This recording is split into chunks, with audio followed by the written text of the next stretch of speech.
Good evening everyone. In this video, we are going to discuss about limits of sizes as well as whole basis system and soft basis system. Okay, so these are all the things we are going to discuss about in this video. First, we are going to discuss about the limits of sizes.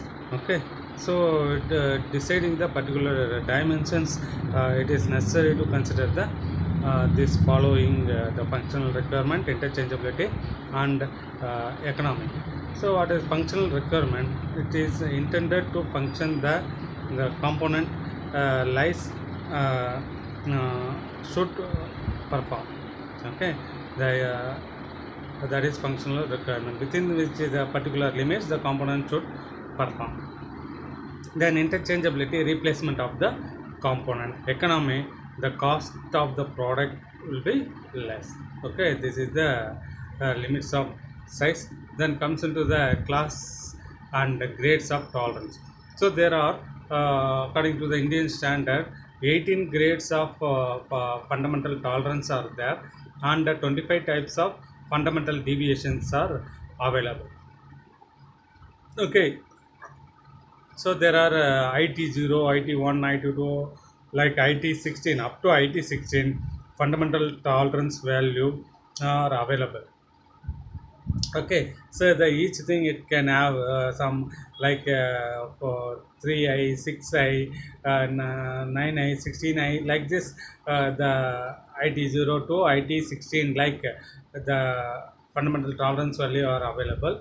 Then comes into the fundamental deviation. So there are 25 fundamental deviations are available. That is the A, B, C, D, E, F, G, H, J, S, J, K, M, N, P, R, S, T, U, V, X, Y, Z, Z, A, Z, B, Z, C. So like that, there are 25 fundamental deviations are available. So with the help of this fundamental tolerance as well as the fundamental deviation, we are going to design the tolerance value as well as the limit value in the according to the component size. Okay, based on these tolerance value, 18 grades of tolerance value and fundamental deviation, we are going to design the limit sizes and tolerance value in the particular component according to the sizes. Okay, so this is about the class and grades of tolerances. So here, what is the fundamental deviation? Okay, so that is important thing. Either it may be a upper deviation or lower deviation, whichever deviation it may be comes nearer to the basic size, it is called it as fundamental deviation. Mostly in the whole system, lower deviation it comes nearer to the basic size, so that in the whole lower deviation it will be act as a fundamental deviation. If you take down the shaft, upper deviation it comes nearer to the shaft, basic size, so that it will be act as a fundamental deviation. So once again I am telling you, the whichever deviation it comes nearer to the basic size, that is called it as fundamental deviation.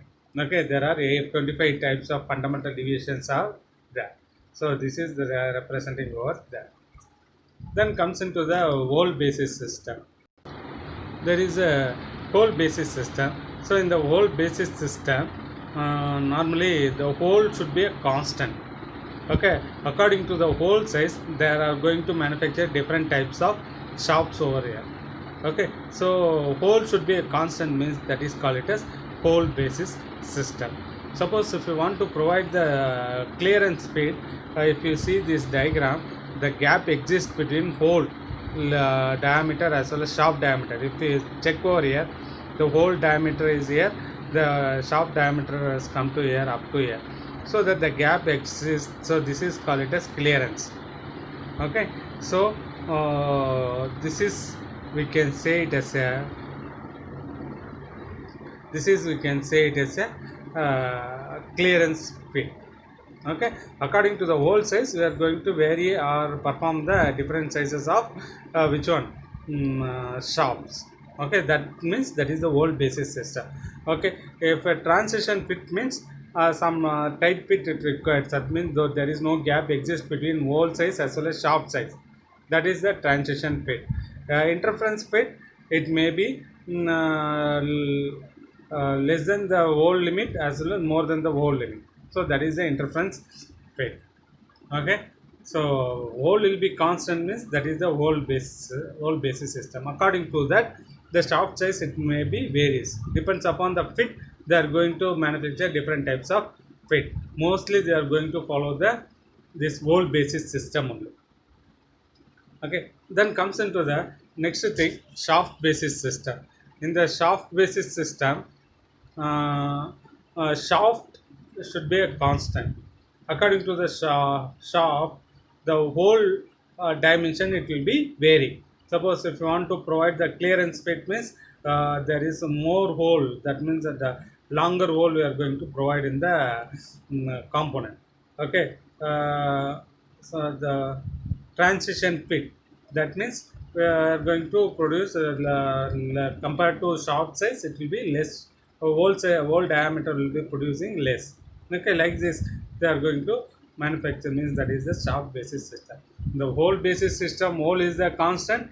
In the shaft basis system, whole is the constant. In the shaft basis system, shaft is the constant. According to the that the pair it will be vary. In the shaft basis system, whole diameter it will be varied according to the types of fit. But anyhow, the people they are going to provide, go for the whole basis system only.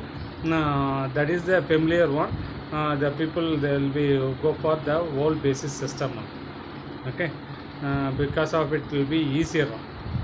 Okay, and this is about whole and shaft basis system. And comes to here, this fundamental deviation as well as the fundamental tolerance value, it will be act major role while designing the this one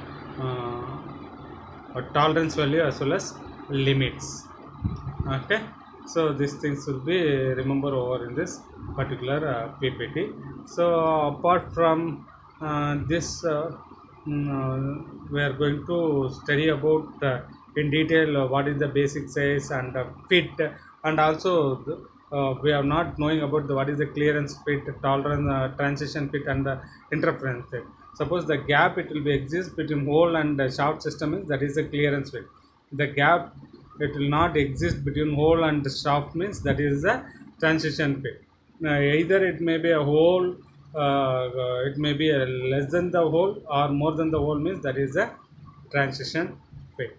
Okay, so it may be like in the tapered component, it may be available. Okay, with that going to finish this ppt. Okay, thank you.